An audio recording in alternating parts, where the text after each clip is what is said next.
Que hacen los compañeros de la DBB a esta conferencia virtual, lo cual pues bueno, nos da oportunidad de establecer y compartir algunas ideas y posicionamientos que hemos ido llevando en los últimos años y particularmente con esta, llamémosla así, esta transición democrática en la cual nos enfrentamos desde hace un mes, 7 días. Eso quisiéramos agradecer esta oportunidad de compartirla tanto con los hermanos guatemaltecos como con los hermanos que aquí de la región, particularmente del sureste del país. Bien, la presentación la he estructurado en 4 momentos. Un primer momento tiene que ver con esta parte que le hemos llamado el contexto histórico, sociopolítico actual para entender qué es lo que pasó en estos últimos días. Un segundo momento hablaríamos esta parte de la administración pública que va a empezar el 1 de diciembre y que tiene que ver con, encabezada por López Obrador y desde esta visión de izquierda que está presentándose desde este momento de transición. El tercer momento estaría más enfocado a la parte de las propuestas de desarrollo regional que tiene que ver precisamente hacia el sureste del país, pero también muy vinculado con el tema migratorio, en el cual ya empezó a delinear su posición en el cual quiere desarrollar su propia política. Y por último, identificar algunas oportunidades o alianzas que se pueden hacer en favor de la región, pero a partir también del posicionamiento que ha empezado a delinear esta administración, como repito, que empezará ya hacia finales de año. Bien, entonces estos 4 momentos, a través de este tiempo que se nos otorga, pues iré compartiendo algunas reflexiones y sobre todo algunas ideas que ya ha ido colocando la propia agenda política de estos actores sociales. Bien, el contexto que tendríamos que hablar, particularmente para que los compañeros que no están tan vinculados con la historia mexicana y sobre todo en cómo hemos llegado a esta transición, pues habría que pensar que por muchos años, estamos hablando a través de 80 años, se ha vivido un asunto de lo que se le llamó el partido de Estado. Un partido en el cual era el que controlaba y dominaba a lo largo de los años, producto de la Revolución Mexicana. A partir de ahí es que se vivió una transición, pues lógicamente al desarrollo de una serie de creación de instituciones y demás, pero en la cual se centraba con la existencia de un partido en el poder. En este sentido, el Partido Revolucionario Institucional, y que desde ahí a lo largo de los años se había mantenido en una cuestión del control del Estado en diferentes momentos. A pesar de que en el 2000 se dio una transición con otro partido, que era el Partido Acción Nacional, estos se mantuvieron a lo largo de esos años, que fueron 12 sexenios, aún así bajo el control de varias gobernaturas, pero también a través de esto que se le llaman las cámaras de diputados y senadores, para aprobar o no aprobar una serie de lineamientos. Bien. Habría que señalar y colocar como un tema importante esta cuestión de la ruptura del modelo económico a partir de los 70 y 80, que tiene que ver precisamente con un ajuste estructural y en el cual tenía que permitirse también un control político, particularmente en México. Lo señalo así porque un escenario que se convirtió contrario a las expectativas de ese propio modelo es que en el año 1988 se dio la primera posibilidad de transición democrática del país, la cual no se pudo consolidar. Y ahí fue donde se empezaron a generar toda una serie de mecanismos en el cual el modelo democrático no permitía esa transición de otras fuerzas políticas que fueran contrarios a estos modelos. Y entonces ahí se dio el primer fenómeno de lo que se le llamó de fraude electoral y el no acceso a las tomas de posiciones a través de vía de los votos, sino que no podía haber una primera transición democrática en ese primer momento. Ahí fue en el primer momento en que en aquel entonces el candidato Cuauhtémoc Cárdenas tuvo que enfrentarse a una posición en la cual no permitía esa transición democrática. Tuvieron que pasar 30 años casualmente, de 1988 a 2018, para que se consolidara el modelo de transición democrática y que permitiera a un partido con una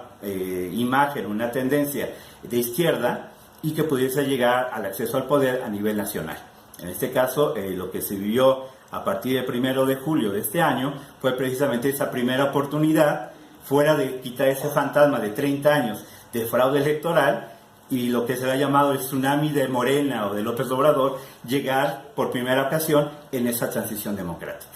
Y ya no solamente el acceso general, sino llevarse literalmente, como se llamaba aquí en México, casi el carro completo, ¿no? O sea, la mayoría en el Congreso, tanto de Cámara de Diputados como de senadores, y llevarse también varias de las gobernaturas que estaban en debate y que estaban en contienda en ese periodo, además de llevarse la titularidad del gobierno federal. Entonces, ese es digamos, el escenario político en este contexto de construcción histórica del país, en el cual llega un líder que fue construyendo su candidatura, que era la tercera ocasión con la cual contendía, y en que las dos anteriores pues habían quedado como una mancha o un pequeño margen de error para no permitir que pudiese accesar. En este momento, pues las condiciones sociopolíticas y económicas que permitían precisamente accesar con una cuestión de mayoría literalmente absoluta, repito, en ese sentido. Entonces, en ese escenario es como está llegando esta nueva administración con una legitimidad sin duda alguna, y en el cual incluso por eso varios de los líderes políticos a nivel global, pues lo han tenido que reconocer, aunque no quieran. Me refiero, por ejemplo, a este diálogo con Donald Trump. Me parece que es precisamente, sabe que es un gobierno que está llegando con una posición y un reconocimiento de la ciudadanía en buena medida ante esta autoridad.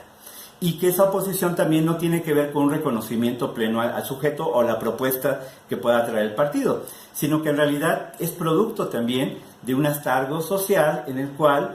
después de ya más de 10 años de violencia social que se ha estado viviendo en México, particularmente generado con eso que se le llamó la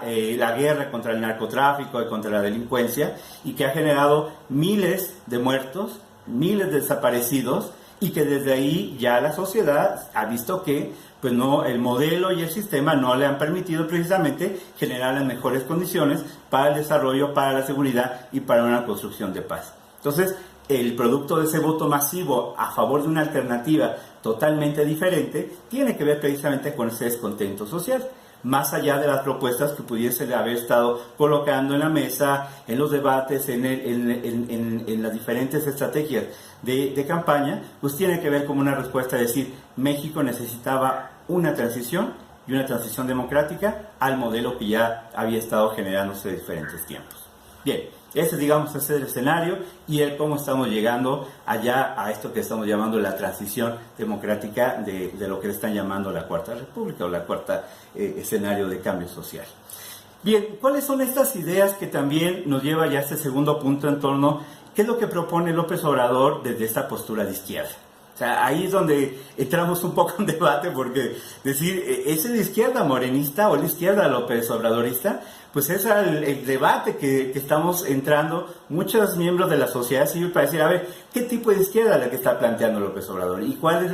los beneficios o las oportunidades que podríamos encontrar? Pero también, ¿cuáles son los posibles retrocesos o, tal vez diferencias que vamos a ir teniendo con esta administración que en realidad pues va a empezar en breve a actuar y en breve a empezar a operar como tal? Pero ya está empezando a colocar una serie de pinceladas, llamémoslas así, para decir cuál es el tipo de gobierno y cuáles son las posiciones que va a estar desarrollando en el futuro, en los próximos años. Entonces, un primer elemento que coloca este famoso tema de la austeridad republicana, me parece que es uno de los grandes,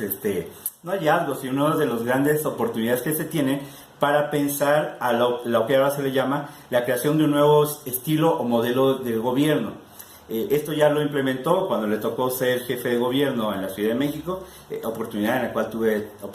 tiempo de colaborar con él en este periodo, pero que tiene que ver precisamente con esta cuestión de no reducir al Estado, sino, llamémoslo así, cómo optimizar la función del Estado. O sea, cómo hacer que la función del Estado le permitiera precisamente con los recursos no tan excesivos o con gastos a veces de lujo, permitieran seguir operando y que les permitieran precisamente tener el mismo rendimiento, pero sobre todo no en el gasto corriente, digamos, sueldos o la parte que tiene que ver con las condiciones socioeconómicas, sino que tiene que ver directamente cómo el recurso llegar a la operación de programas y de acciones directas hacia las poblaciones.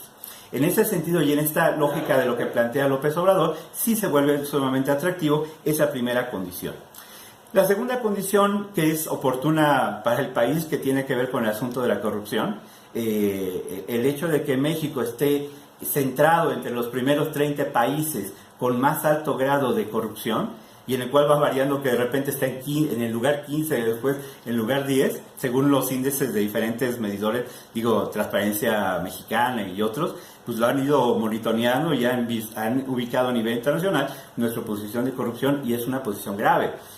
Ya no solo en el ámbito federal, que ha sido tan sonado, los temas como Casablanca y otros más, sino que tiene que ver con esas cuestiones de microcorrupciones que se van presentando desde los municipios, desde los estados, desde la condición de cómo incluso una gran cantidad de gobernadores han tenido que estar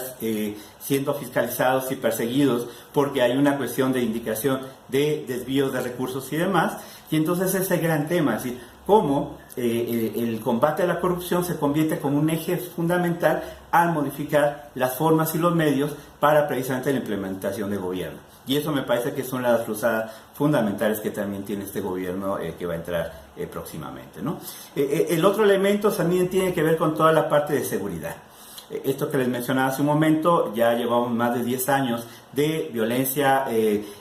fuerte y de violencia en combates directos con las fuerzas policíacas, el ejército y los grupos armados, y eso me parece que ya es sumamente preocupante, y es uno de los temas que precisamente ha colocado López Obrador para decir cómo le vamos a hacer para entrar en una lógica diferente en la lucha contra el narcotráfico. Entonces, ayer precisamente se iniciaron los foros regionales para ir hablando la cuestión de la paz, pero ya no es solamente la paz, es un asunto en el cual sí se coloca de manera permanente, no al olvido, por un lado, pero por el otro también, cómo esa cuestión de justicia tiene que ver con la cuestión de un perdón, una reconciliación, pero sin perder la perspectiva de la justicia. Eso me parece que va a ser fundamental, y me parece correcta la estrategia de empezar a consultar a las organizaciones, a las víctimas, a una serie de actores sociales en las regiones para decir, bueno, ¿cómo le vamos a hacer para pacificar el país y las regiones como tal? Estamos hablando que no es el mismo tipo de violencia que, por ejemplo, se vive aquí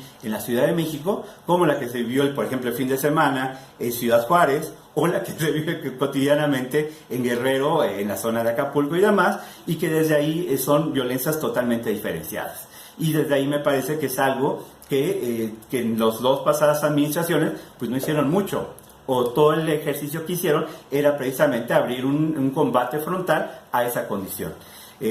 Poner en la mesa, por ejemplo, el debate de la regularización de las drogas puede ayudar precisamente a mediatizar y a lograr apaciguar alguna serie de condiciones. También el tema de la amnistía, que también se ha sobreinterpretado en el tema de cómo generar la amnistía, pues sí tiene que ver con un asunto más relacionado en cómo crímenes que no son directamente de enfrentamiento, de conflicto con gente que ha asesinado, torturado, desaparecido y demás, pero sí con campesinos que han tenido pues que recurrir a la siembra clandestina, o sí a la cuestión de cierto tipo de consumo o de venta como tal, y esa se ha logrado criminalizar y ha generado incluso muchas de estas personas que están en este momento en cárceles son producto de esa cuestión, que han buscado como alternativas económicas pues para sobrevivir ante una crisis económica y social que ha vivido el país en muchos años. Entonces, esa parte me parece que también va a ser fundamental, cómo colocarlo sobre la mesa y cómo permitir esa condición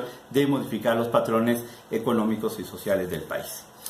Otro elemento que me parece que ha colocado de manera oportuna esta nueva administración sí tiene que ver cómo posicionar el tema de las desigualdades en México. Es fundamental el papel de cómo estamos hablando de un estudio que presentó Oxfam hace ya 3 años, cómo se viven estas desigualdades, en el cual estamos hablando que el 50% de la riqueza del país, el 50%, la controla el 1% de la población.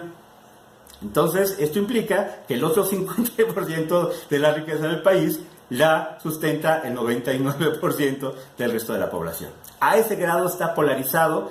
las riquezas y el control de toda esa condición económica. Y eso se está presentando de manera fundamental en esas condiciones de desigualdad. O sea, ¿cómo podemos tener a uno de los personajes más ricos a nivel global como es Slim y tener a una gran cantidad de población, en el cual estamos hablando que se habla entre 50 y 60 millones de mexicanos que viven en pobreza extrema? Y entonces eso ya es una condición de evidenciar esa desigualdad económica y social, y en el cual pues sí tendríamos que estar revirtiendo esa pirámide de desigualdades. Ahí hay un matiz fundamental también que tiene que ver con la desigualdad y que tiene que ver desde una perspectiva de género, el papel de las mujeres y el papel que están viviendo de una exclusión social, política, económica que están viviendo de manera grave en el país. Digo, más allá de estas condiciones, también el dato de la violencia de género que se ha reproducido y se ha incrementado, sobre todo en muchas regiones, es un tema que también, y que lo reconocemos a la nueva administración, está colocando también en la mesa del diálogo y de la revisión, es decir, cómo estamos haciendo para parar la cuestión del feminicidio, cómo hacemos la cuestión de impartición de justicia como tal, pero también cómo hacemos mecanismos de acceso a condiciones igualitarias, a la educación, al empleo, a la justicia, a una serie de condiciones a la población en general, pero particularmente hacia el de las mujeres. Ese es un elemento que nos parece también fundamental, que la propia administración ha colocado como un elemento